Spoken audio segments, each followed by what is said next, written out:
ढोलकपुर गांव में एक किसान रहता था जिसका नाम किशन था। किशन बहुत ही मेहनती किसान था। उसकी पत्नी का नाम सुनीता था। वो अपनी पत्नी के साथ एक छोटे से घर में रहता था। किशन बड़ा ही ईमानदार किसान था।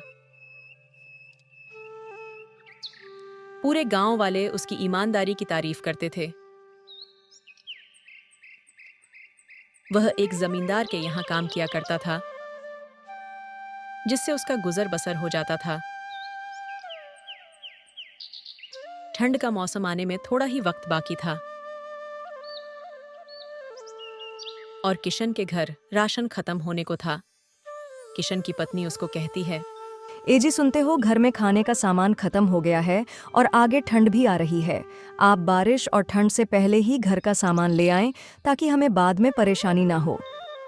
ठीक है सुनीता, मैं कुछ इंतजाम करता हूँ। ये बोलकर किशन जमींदार के खेत में चला जाता है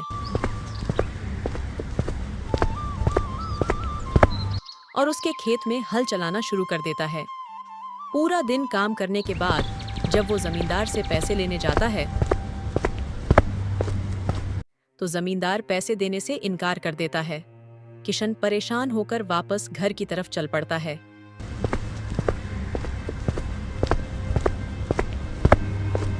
जब घर पहुंचता है तो उसकी पत्नी सामान के इंतजार में बैठी हुई होती है। ये क्या आप तो खाली हाथ लौट आए? क्या आप बाजार से सामान लाना भूल गए? जमींदार ने पैसे ही नहीं दिए।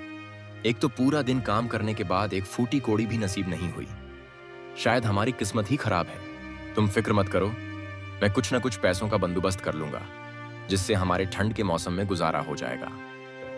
ऐसा कहकर किशन अपनी चारपाई पर जाकर सो जाता है। जब सुबह का वक्त होता है तो तेज हवाएं चल रही होती हैं। आसमान पर काले बादल छाए हुए थे। हर तरफ पानी ही पानी होता है और हर कोई ठंड से कांप रहा होता है। हर कोई अपने घर में लकड़ियां जलाकर खुद को गर्म करने की कोशिशें कर रहे थे। ये सारा मंजर देखकर किशन परेशान हो जाता है, क्योंकि किशन के घर न खाने को राशन था और न ही जलाने को लकड़ियां थीं। अरे एक तो घर में खाने को कुछ भी नहीं है और ऊपर से इस बारिश और आंधी को भी इसी वक्त आना था। हमारी तो किस्मत ही खराब है। अजी आप परेशान मत हो, मेरे पास कुछ गहने रखे हुए हैं, उन्हें बेचकर घर का सामान ले आइए। ठीक है, बस मैं अभी बाजार की तरफ निकलता हूँ और घर का सामान लेकर वापस आता हूँ। तुम बस बारिश और आंधी में अपना ख्याल रखना।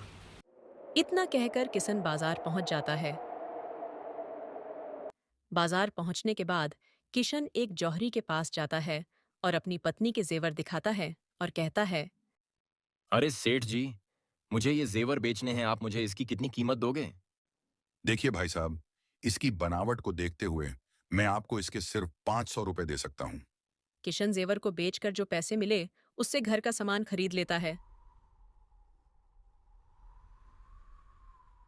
अब मुझे जल्द ही गांव की तरफ वापस लौटना चाहिए। पता नहीं गांव में आंधी और ठंड से कितना नुकसान हुआ होगा।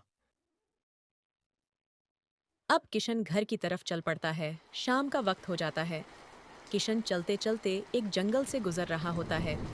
उसे रास्ते में एक बूढ़ी औरत जो कि ठंड से कांप रही थी उसे दिखाई देती है। किशन उस बूढ़ी औरत के पास जाता है और कहता है, माँ जी, आप इस सुनसान जंगल में अकेले क्या कर रही हैं? और इस कड़ाके की ठंड में आप अपना गुजारा कैसे कर लेती हैं? बस बेटा, मेरा गुजारा ऊपर वाले की कृपा से हो रहा है। माँ जी, आपकी देखभाल इस ठंड और बारिश के मौसम में कौन करता है? बेटा, सब कुछ ऊपर वाले की कृपा से हो जाता है। बेटा, इतने ठंड और तूफान के मौसम में तुम इस जंगल में क्या कर रहे हो? जी, मैं बाजार की तरफ गया हुआ था। घर का राशन खत्म था। बस वही राशन लेकर अब घर की तरफ जा रहा हूँ। क्या आपके पास इस ठंड के मौसम का राशन और ज़रूरी सामान मौजूद है? नहीं बेटा, मेरे पास ना राशन है ना लकड़ियाँ। ये सुनकर किशन परेशान हो जाता है और वह सोच में पड़ जाता है। अगर मैंने इन बूढ़ी माताजी की मदद ना की तो वो इस ठंड के मौसम में जिंदा नहीं बच पाएंगी। किशन फैसला करता है कि वो सारा राशन और लकड़ियाँ बूढ़ी औरत को देकर घर खाली हाथ जाएगा। फिर किशन उस बूढ़ी औरत को सारा सामान दे देता है। अच्छा माँ जी, मैं चलता हूँ। घर पर मेरी पत्नी इंतजार कर रही होगी। किशन जैसे ही घर की तरफ बढ़ने लगता है, वह बूढ़ी औरत अपनी झोपड़ी से एक मटका लेकर आती है और किशन को दे देती है और कहती हैं, बेटा ये कोई मामूली मटका नहीं है, ये एक जादुई मटका है।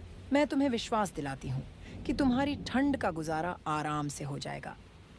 फिर किशन जादुई मटका लेकर अपने घर की तरफ चल पड़ता है। कुछ ही देर में वो अपने घर पहुंच जाता है और सुनीता किशन के इंतजार में बैठी हुई होती है। ऊपर वाले का लाख लाख शुक्र है कि आप वापस घर आ गए। आप लकड़ियाँ और राशन लाए या इस बार भी आप खाली हाथ लौट आए? चलो सुनीता, जल्दी से अंदर चलो, अंदर बैठकर बात करते हैं। अभी मैं बारिश में भीग गया हूँ, जल्दी से लकड़ियाँ जलाओ। सुनीता लकड़ियां जलाकर किशन के कपड़ों को सुखाती है और किशन से पूछती है कि आपको ये मटका कहाँ से मिला? फिर किशन पूरी कहानी सुनाता है कि कैसे यह मटका मिला। जब वो राशन लेकर वापस घर की तरफ आ रहा होता है तो उससे एक बूढ़ी और मिलती है। उनके पास राशन खत्म हुआ होता है। मैं उनकी मदद करता हूँ और अपना सारा राशन उनको दान कर देता है और बताता है कि यह जादुई मटका मुझे उस बूढ़ी औरत ने दिया है। फिर किशन आराम से अपनी चारपाई पर जाकर सो जाता है। जब सुबह होती है तो मौसम बिल्कुल साफ हुआ होता है। बारिश और आंधी थम जाती है। उस जादुई मटके से किशन का घर लकड़ियों और राशन से भर जाता है, जिससे वो दूसरे लोगों की मदद करना शुरू कर देता है और खुशी से सुनीता के साथ अपनी जिंदगी गुजारना शुरू करता है।